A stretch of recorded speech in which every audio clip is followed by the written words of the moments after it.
Welcome to the Beyond the Ribbon podcast, where we are creating an empowering and supportive community for women navigating the journey of breast cancer. My name is Lindley Harris. And I'm Amy Smith, your fellow survivors and thrivers. Whether you are currently facing a diagnosis, undergoing treatment, or adjusting to life after cancer, this podcast is for you. Our mission is to provide raw, unfiltered insights and practical information to help you through every step of your cancer journey. We want you to know that you are not alone. We will journey together and we will heal together.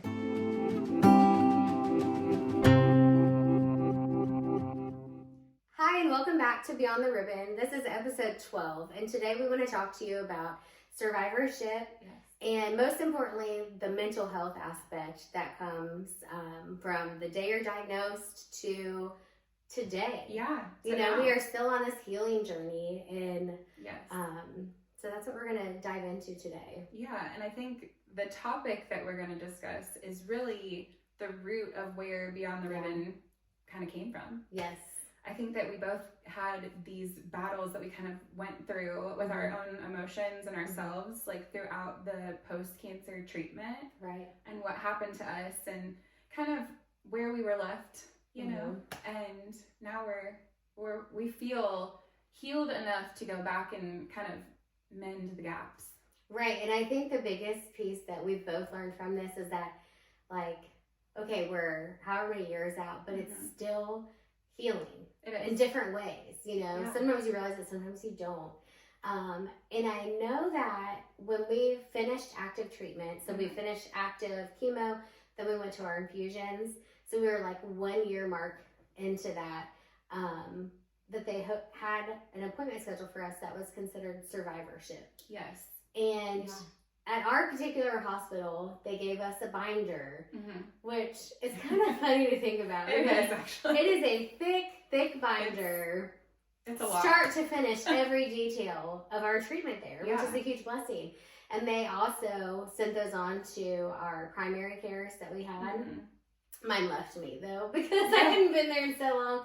But I was like, trust me, I'm still going to the doctor. Yes. It's just not you. Yes. But, so they sent them back to our primary cares and anyone else that we had wished for them to send it to have full scope of all of our treatment, which is so nice to have. It is, especially because when you're somebody that goes to, let's just say you live in a small town and you're not, in the city where you're being treated. Right. So, you're going to a rural hospital and they don't really know much about what you're doing within your cancer treatment. Yeah. So the nice thing about that binder is that if you were to go back to that doctor, or if let's just say you go to the ER and they don't know that you've had breast cancer, you've been treated for breast cancer, you can take that binder with you and be like, here you go. Right. This is everything about me that you need to know.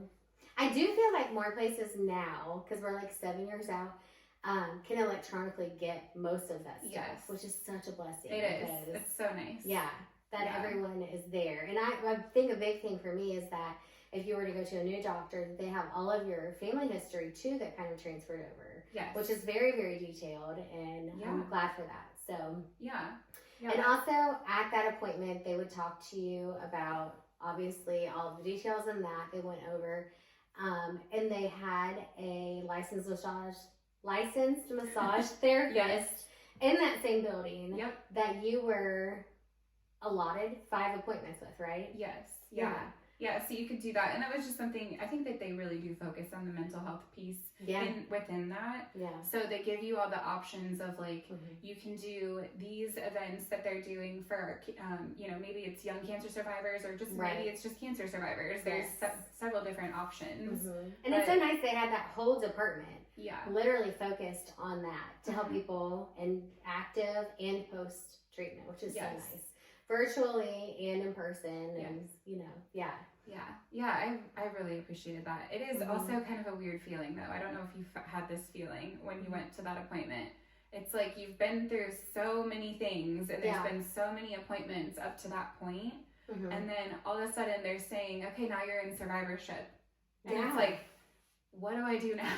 Like, what does that mean? What am I supposed to feel, or what am I supposed to do in this?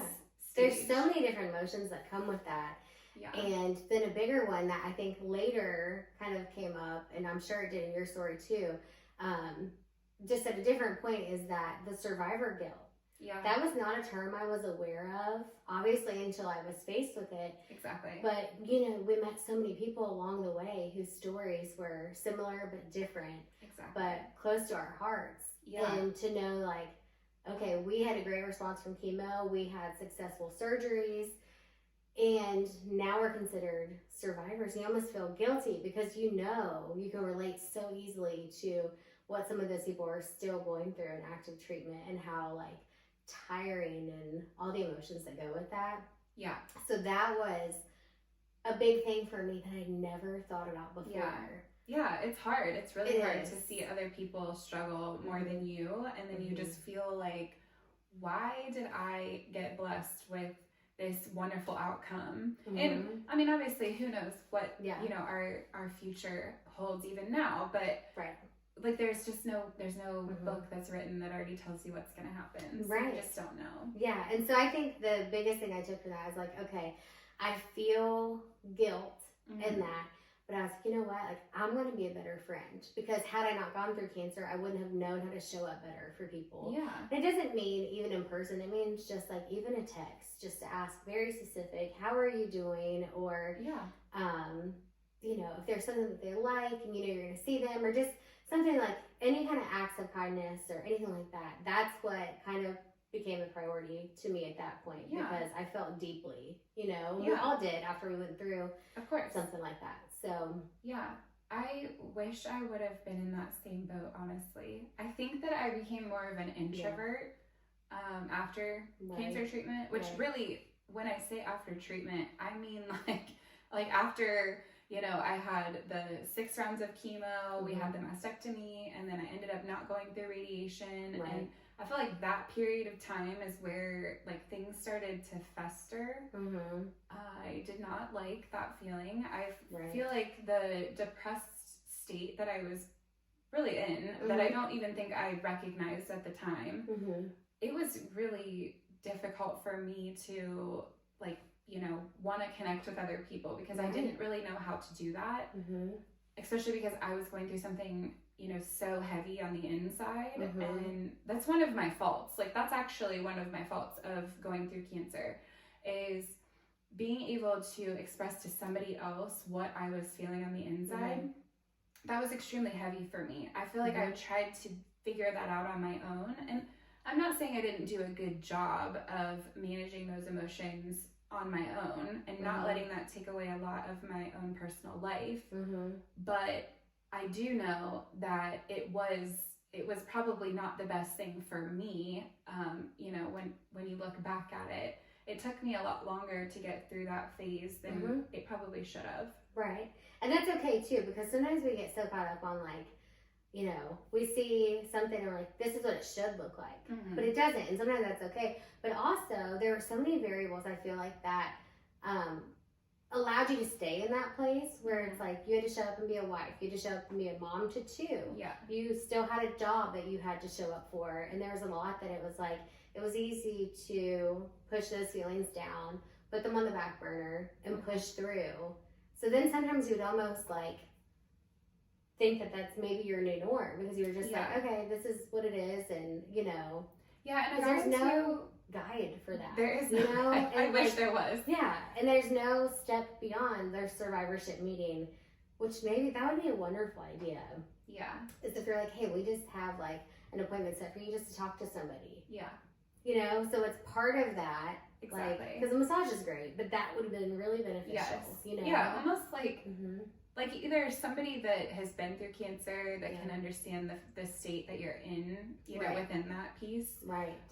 Or, I mean, honestly, we could all use therapy after that. Absolutely. I don't know that I would have been ready for that. Yeah. But it probably would have been a good idea. Yeah. Especially because that would have given me some time to kind of actually sit down and discuss what I was feeling without and feeling just sort through and just have a better understanding of, okay, I feel this way, but why?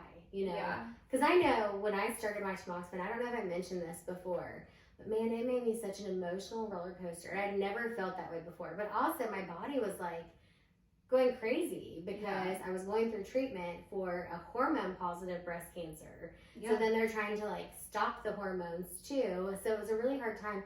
And I just sent a real quick message and was like, hey, like I could literally cry at somebody laughing, you know, just like something that was completely bizarre. They're like, it's okay. Like we say that a lot with people on tamoxifen. So we'll call you something in. And so they called me in. I think it's considered an antidepressant, but for me, it helped with anxiety. And I didn't know. And I was like, maybe I needed that. Maybe they should have prescribed it the day I was diagnosed. Yeah. But, you know, maybe I needed that all along because I probably am more of an anxious person. But it was just like, I didn't know that I needed that. And if I could have like talked through that or something, or maybe if that would have been talked about more, you know. Yeah. But yeah, someone who can relate. And I know that our goal with this podcast is to do that for people. Yeah. Because we didn't necessarily have that at that point in time. Yeah. Yeah, like I want to be able to open the door to somebody who is struggling silently. Yeah. Because I definitely was that person. I was struggling silently. I was pretending like I was fine. I didn't admit to my doctor that I was having those big, heavy emotions because I think for me, it was like if I said that out loud, it was real. Yeah. And I didn't want to face that. It's like I felt like I could just manage it on my own. And do you feel like it was a constant, or did it kind of like not come in waves, but just no? I think it definitely came in waves, but it was consistent. Like it was an underlying consistent thing, but it definitely had its peaks and valleys. Like where I felt like one day I just couldn't overcome it, and I would just be like sobbing in the car, and always on my own. Right. Like I always was on my own when I was in that state, but I had become really good at just the, you know, snapping right out of it. And I mean, I remember leaving work every single day, Monday through Friday. I would leave work and I would be going home to pick up my kids, and about like 5 to 10 minutes before I would get there, I would be like, all right, snap out of it. I would turn something on the radio that was like more upbeat, or I would just I would call someone. I don't know, it was almost ridiculous that I would do that, but it was like I had like a spot in mind where on my drive home I was like, all right, I can't be in this state anymore. I have to like turn it off. Yeah. Which is so not healthy. It's not. And like now looking back, I know what I did wrong, and that was I felt like I was trying to protect everybody else's emotions, and I was putting myself last, and that is not the state that I should have been in. Right. I also felt like anytime I brought up the word cancer, it was like there was just this shift in, you know, the emotions of the room, whoever I was talking to. So if somebody was having like a really good day and they were like super upbeat, and then here I am having a rough time, and I bring that out, it's like I'm shifting their mood, and that's what I was seeing. So I didn't want to be that person that was always the Debbie Downer, and like, I don't want to be that person that's just like bringing all of this negativity. But I should have been able to do that. Right, because then you probably felt like you could never truly address it, because in those little moments, when you felt the shift in that, then it was like already shut down. Exactly. So it was like, how would I have addressed that or opened up or talked about it? And I feel like that even now, truly, if I say anything, if I say the word cancer, like depending on who I'm speaking to, the response is guarded. It's like, she's talking about it. What do we do now? What am I supposed to say? Like I don't really even need anybody to say anything. Like just being somebody that I can, you know, express what's happening. Honestly, when we as humans get super emotional and we have something brewing on the inside, if we could just get that out, it becomes a lot easier to manage. It does. But we sometimes don't do that, and I that is a fault that I have, and I need to I've definitely worked on that over the years. I've spent a lot of time just personal development wise, like focusing on myself and my inner, you know, peace and what makes me happy and how I can overcome challenges. I've spent a lot of time reading books and listening to podcasts, and you know, I was also working on my personal faith with God, and having that relationship has been huge for me. Being able to feel like I'm being heard And also the things that have happened, like when I express what I'm feeling, like, cause at first it was really hard. I felt like I had already asked for so much from him. I mean, the fact that I'm still here and that I'm still able to be a mom and a wife and a daughter and a sister and a friend, like those things I'm forever grateful for. And I begged him for that. Like I asked him for so much mercy, and I feel like I don't deserve anything else. But what I've realized is that it's an ongoing relationship. It's not just a one-time thing. You know, he's given me what I have currently, and I'm, you know, it's not just about that. It's everything else. And it takes things like that, though, to get our attention, to shift our focus to what really matters. Because I can relate to that so much, and I feel like it's so easy, too, to feel like I'm so undeserving, you know, and there's just so many layers to that. Yeah. But to still be here and every day be able to communicate with him and just, you know, see what we talk about a lot is God winks. Yeah. You know, like these things that maybe some people will consider coincidences, which are God winks. It's like, you know, just confirmation of things, and just, you know, feeling his presence and stuff, I think is huge, and connecting with that daily. But for me too, it took me getting cancer to really like pursue that relationship. Exactly. And it's wild to me now to think of, like, wow, okay, you know, but it's life changing once you do. And I feel like that also was like super healing and part of my process.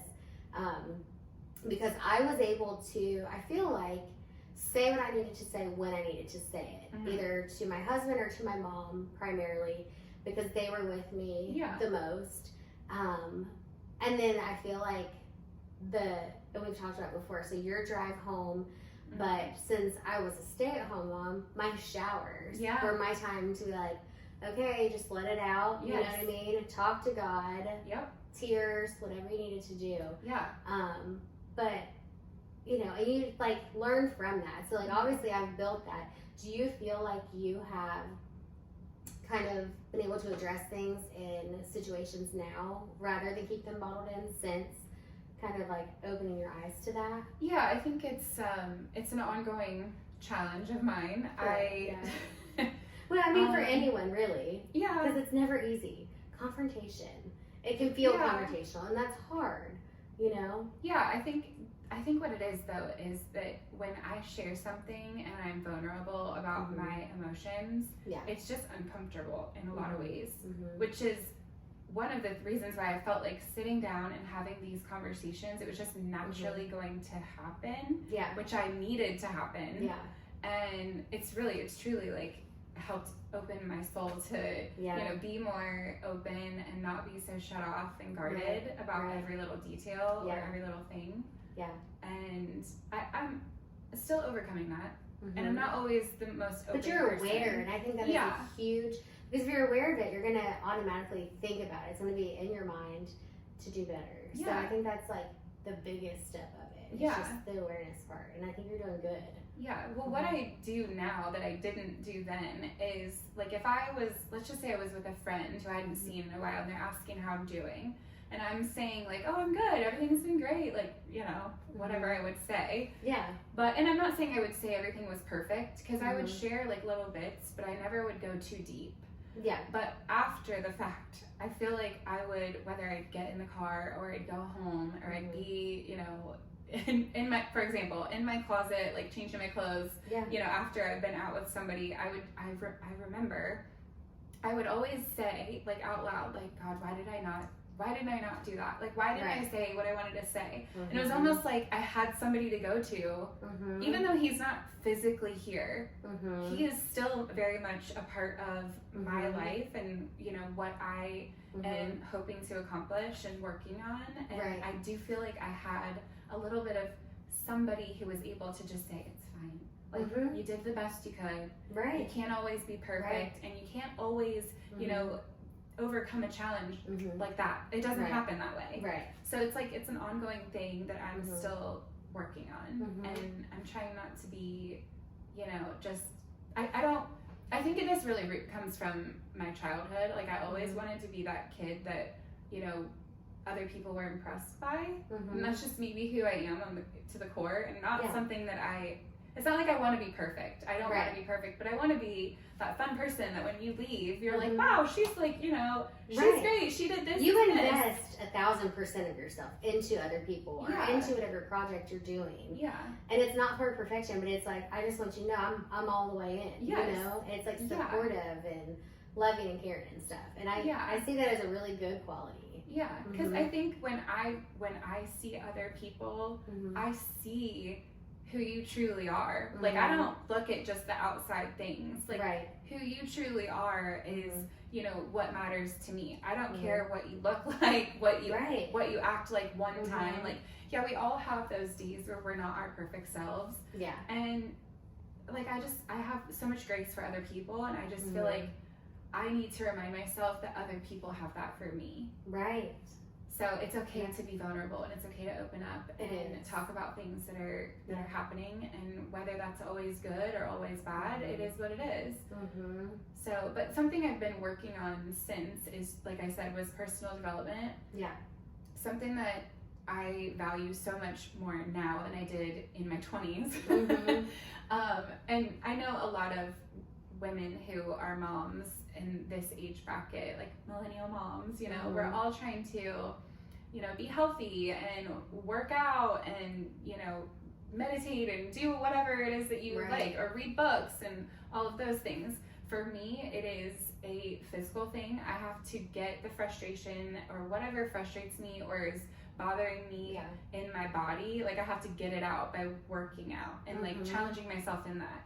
And so I've spent, you know, years at this point just trying to build back the strength that I lost through having cancer, and also from having children. I feel like, you know, I went from having babies to rolling right into having breast cancer, and I didn't really focus on my health or, you know, how strong I was or, you know, any of that. So the physical piece for me has been really transformative. Right. And even through those times when I actually do a workout, I'm listening to, whether that's songs that are really motivating for me or just helping me with whatever emotion I'm handling that day, or whether it's a podcast or a book. Those are things that have really helped me just kind of build myself back up from that low mental state that I was in post-cancer. Right. And I know we both have talked about just the awareness of ingredients.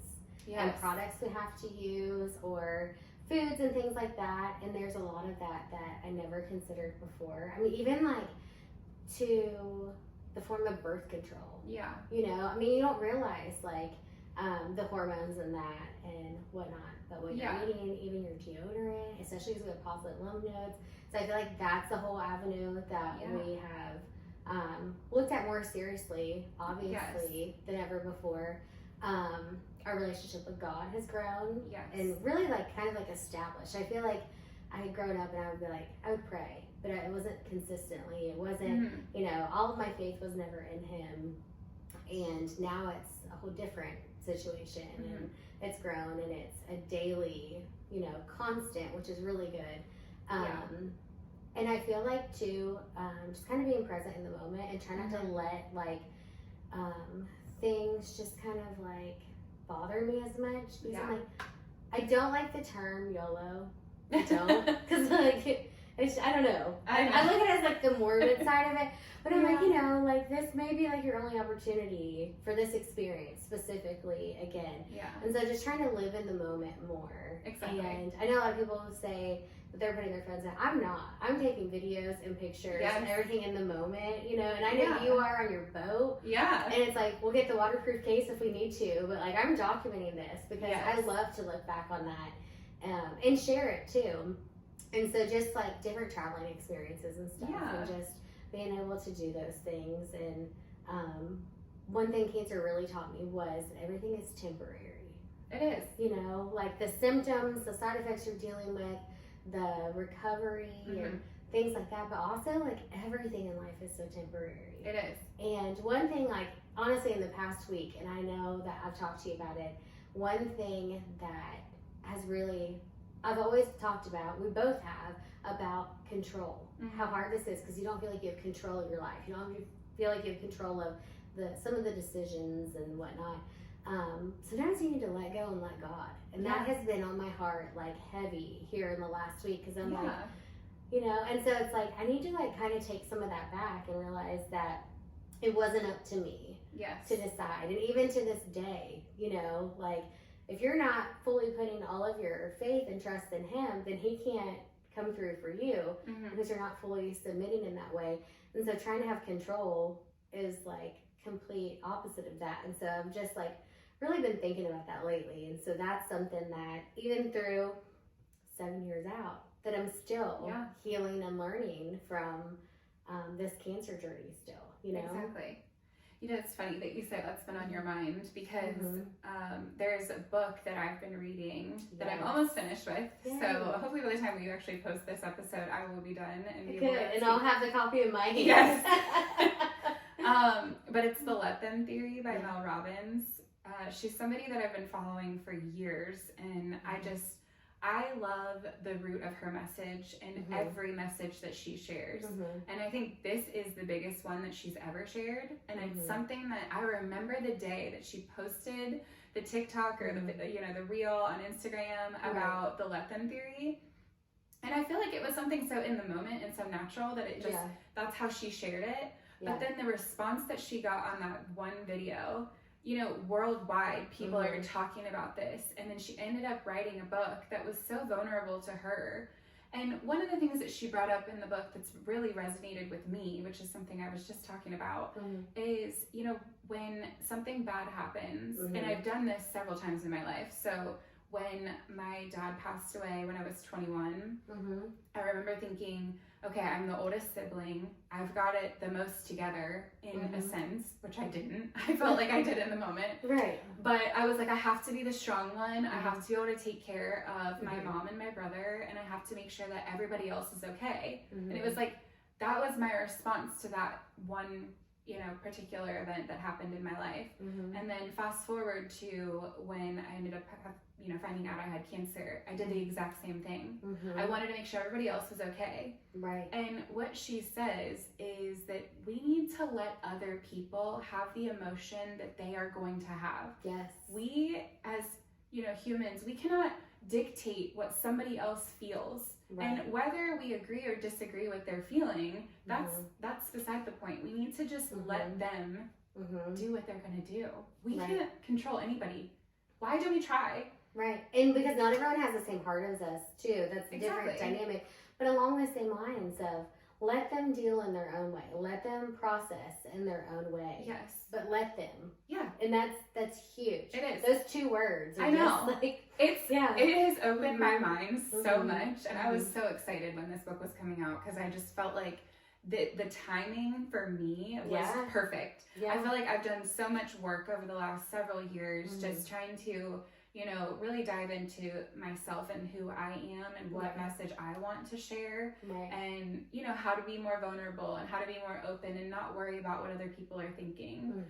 This has just opened my eyes, and really the root of that message alone, just stop trying to, like, you know, take the pain away from somebody else, because they're going to go through it however they want to go through it, or however they feel they need to go through it. And yes, I had cancer. Yes, I was thankful that I was the one who had cancer. Right. And I knew I could do it. And I'm so happy that I shared that message at the beginning, because I did. I felt like, you know what?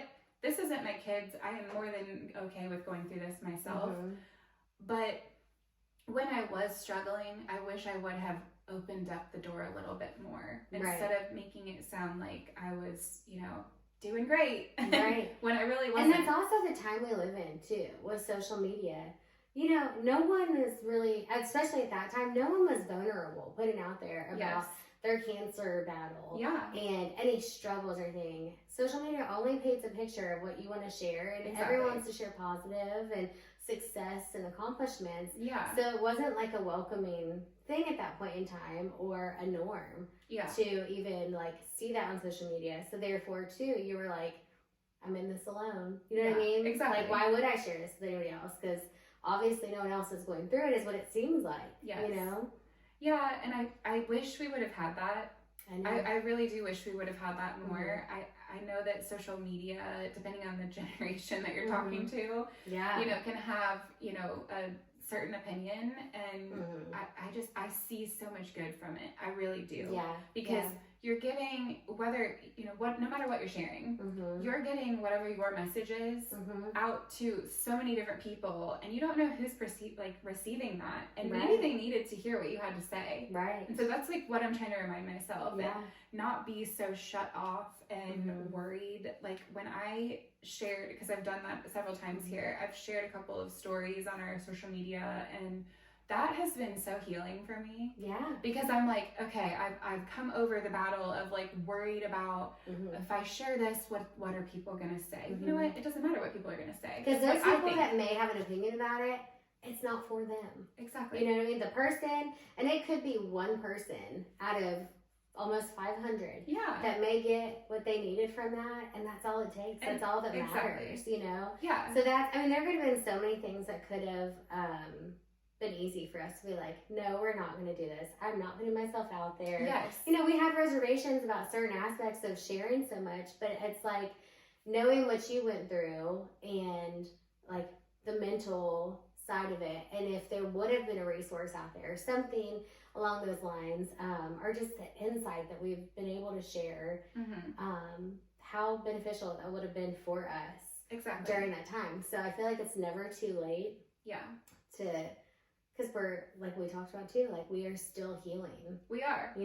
Like we may have been healed from cancer, but we are still healing, and I think that's so important. So there's never like a wrong time to do it. But yeah, because I feel like when we first started the podcast, there were so many people who were like, so why are you doing this now? Like, it's been a long time since you've had cancer. Like, what's and that's funny purpose? too, because it doesn't always feel like it's been a long time. Depends on the day. It does.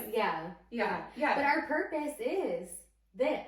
Yes. Yeah. It's to like let people know like you're not alone. Right. If you feel those heavy emotions, say something. Right. Send us a DM. Like send us a comment. Whatever you want to do. Like we're here. We want to.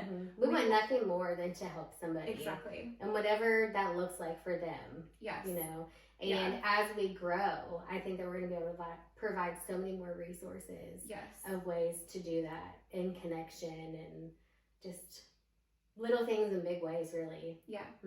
Yeah, because, I don't want anybody to go through cancer specifically and then feel that wrench in your belly that's just like constantly turning. That like emotion that you get where you just feel like you can't eat and you're just like, ugh, I feel so frustrated, and you just don't have anybody to talk to. That is what I was feeling, especially in the car. Like, and I would only let myself feel those emotions when I was alone.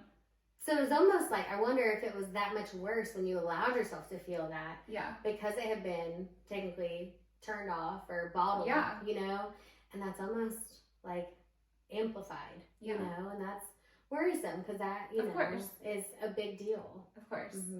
So I think that, by us sharing that and really opening the door for other people, I hope that provides them with the courage to say, okay, I'm not doing as good as I pretend to be doing. Right. And I am going to send somebody a message and let them know. And hopefully it's perceived, the right way. If it's not, find somebody else. Right. If, there are so many people on this planet.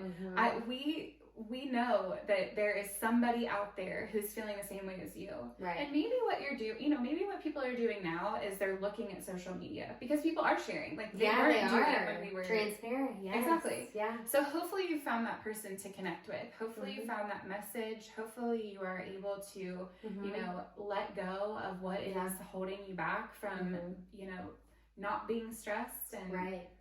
And I'm really excited too because we don't need that connection to be us, but if we could bridge a gap to connect them with somebody, just any way, as long as it's like part of healing and part of like helping someone, because we have some special guests coming up. We do. And I'm super excited for the people that are coming and sharing. So we have other friends that are survivors whose stories are all so different. They are. And I'm so excited to share about their unique stories. And then to have other guests who, helped us as our when we were caretakers. Yeah, exactly.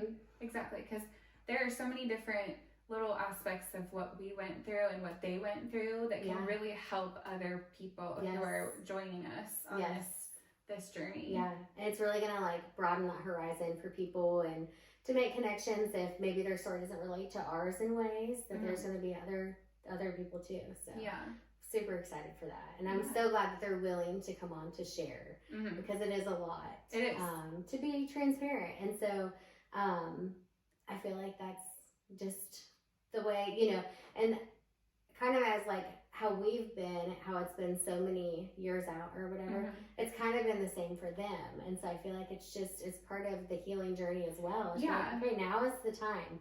I feel good about, you know. And I hope that they find as much healing out of it as we have over the last, you know, several months of doing this. Yes. Because it really truly has like helped me in so many ways. Like I feel such a weight has been lifted off of me. I do too. And I feel like I never questioned God as to why did I get cancer, but I feel like this helps me understand what I can make better from it. Maybe that's why He put us on this journey, so that it's, you know, we can be open to talk to help other people. And you know, we can pay it forward. Yes. We're paying it forward to the next person. And I really do hope that we've accomplished that, or that we are going to accomplish that. Right. Because I want to put purpose to the struggle. Yeah. And let people know too, like the resources that we found for those people that did put themselves out there or made an effort for things relating to breast cancer. And And you know, something you mentioned a little bit ago was the things that we've discovered about just our health and like why did we get cancer, and that's something that I am extremely passionate about. I focus so heavily on what is in my kitchen and what I let my kids, you know, have, whether that be to eat or to use on their bodies. Like I want to figure out why did I get this, and I'm not ever gonna know, and that's okay. But I do know that there are things that I have done that I feel like have helped me stay healthy and even become healthier than what I would have been had I not ever had cancer.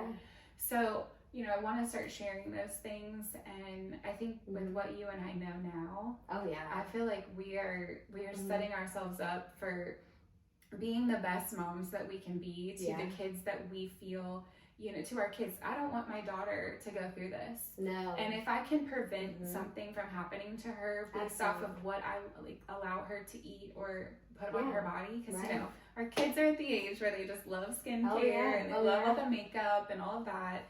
But you know, it's become more prevalent that there are things that are not safe. Right. And you know, as we keep moving forward, I wanna really focus on those things, and I think that that's also part of my healing journey. It's like I'm taking control of my body and what happens to me, and I want to do the same thing for my child. Right. And I think it's safe to say that we would be able to provide an episode solely based on that going forward. And we have some fun things kind of working behind the scenes now to establish that. Exactly. So I think that'll be really awesome. Yeah, and my daughter was a little jealous. She wasn't on the episode with the kids. So she's looking forward to doing something like that, because that's something she likes to, you know, do and she cares about. And I think with your daughter, I think it's just going to be such a great thing to share. And just, we're going to keep moving forward in the healing journey here. It goes into every aspect of our lives, not just the cancer that we went through. It's everything from there on, you know, which is why we chose the Beyond the Ribbon name. Right. The name could not be more perfect. But well, thank you guys so much for listening to this episode. We are so thankful that you're here for this journey with us. And, you know, as we keep moving forward, we have so much to share. And we have, like you said before, we have some guests that we're going to have come on. And there's so much more to look forward to. And so much information and healing to come. So thanks so much for watching. Thanks for joining.